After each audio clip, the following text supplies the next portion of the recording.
Bata niya pa. Sino daw may gawa nito? Alam na ba ng mga magulang niya? Hindi kaya si Ninyo yung gumawa nito?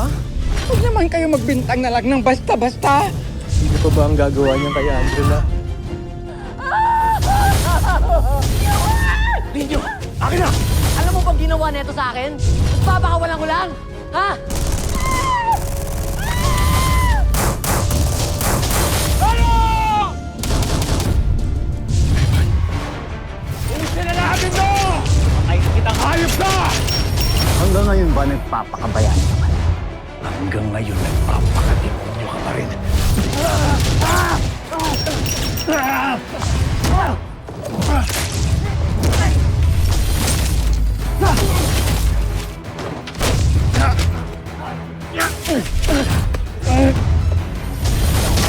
Boss, nasundan ako mataot ni Ivan. Ito lang ang ibig sabihin niya. May mga nagmanman sa'yo. Long, sino ka pala yung mga namaling sa atin kanina? Alam niyo, kahit sa akin, palaisipan yan. Yung nangyaring engkwentrong yan. Abay, pagpunta namin sa lugar, wala na mga bangkay. You're such a disappointment. Napakasimple ng gusto kong mangyari. Hindi mo magawa! Sa iba ko na ipapaligpit si Lolong. Dating Chief of Staff ni Mayor Flavio. Pinasok ako dito ng tatay ko. Si Paquito, ang sinubukan pabagsakin ni Lolo.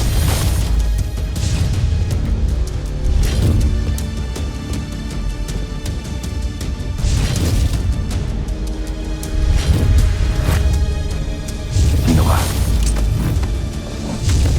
Nang kupas ah. Hindi mo na ba ako naalala? Sino ka ba?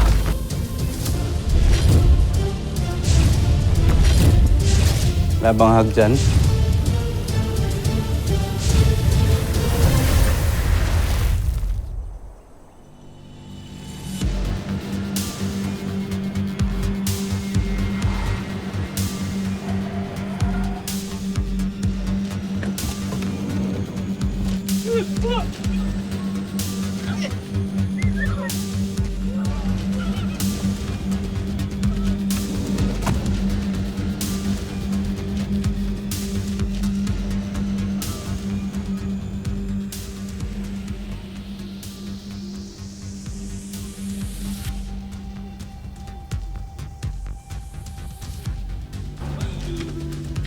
Wala pa si Boss Maya.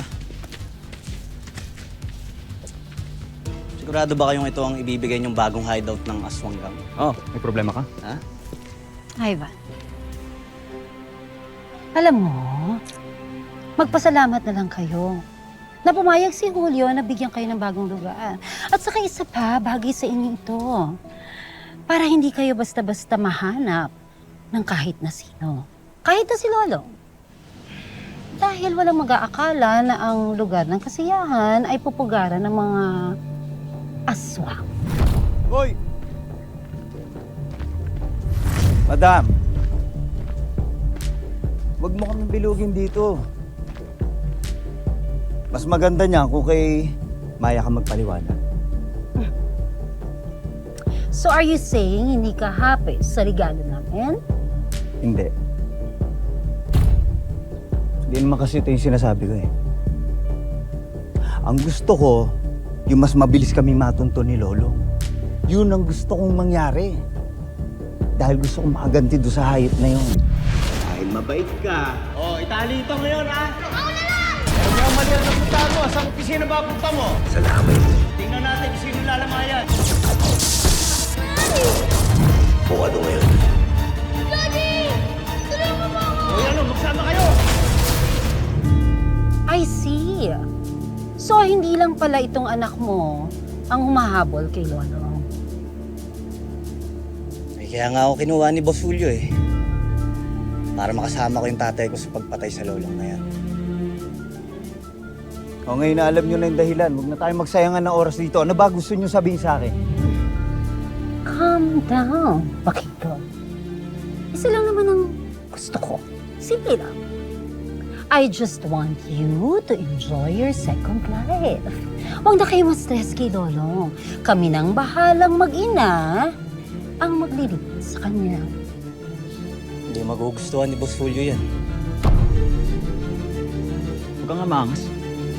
Pera naman habol mo, di ba? Magkano? Ha? Magkano? Yo, Huwag mo nang takutin, anak ko. Una-una, hindi ka naman nakakatakot eh. Tsaka hindi ka pa pinapanganak. Mapatay na ako. Huwag niyo kaming minamaliit, ha? Hindi ka namin minamaliit, Pakito. It's just that you are not as scary as you think you are.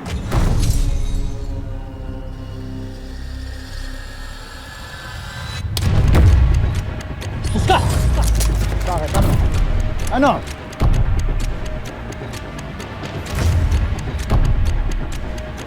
Ano? Gagawin niyo?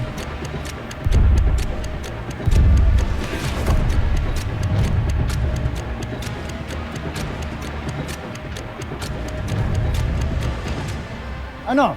Baba! Baba niyo ang baril niyo! Ivan! Stop!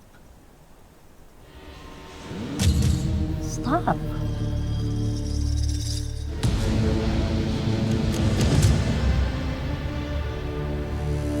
Sabi ko naman kasi sa inyo, di ba? Kung may gusto kayong sabihin, ang kausapin nyo si Maya tsaka si Basulio. Pasok nyo na tong mga to!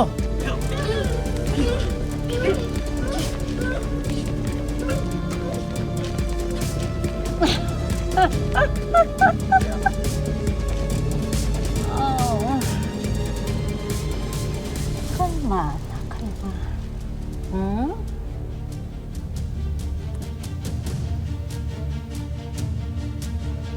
Paano na to, Mami? Mukhang walang balak makinig tong mag-ama sa atin. God. Anak. Ivan, huwag ka mag-alala. Ako ang bahala. Sisiguraduhin ko na ikaw ang makakapatay kay Lolong. Paano? Simple lang. Ikakalat ko sa iba na ito ang bagong kuta ni Maya at ni Pakito. Kapag kinagat ni Lolong ang patibong ko, dun mo na siya papatayin.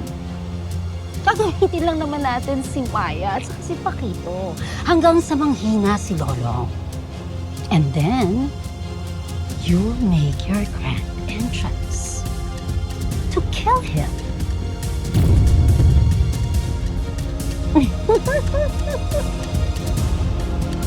Yes.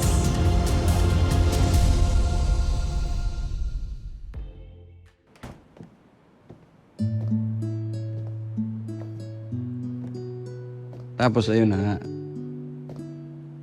Si na Ma'am Karina at saka si Martin ang gumausap sa akin para sumali dito kay Boss Manuel.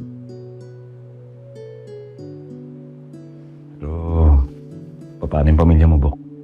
Yung trabaho bilang isang pulis.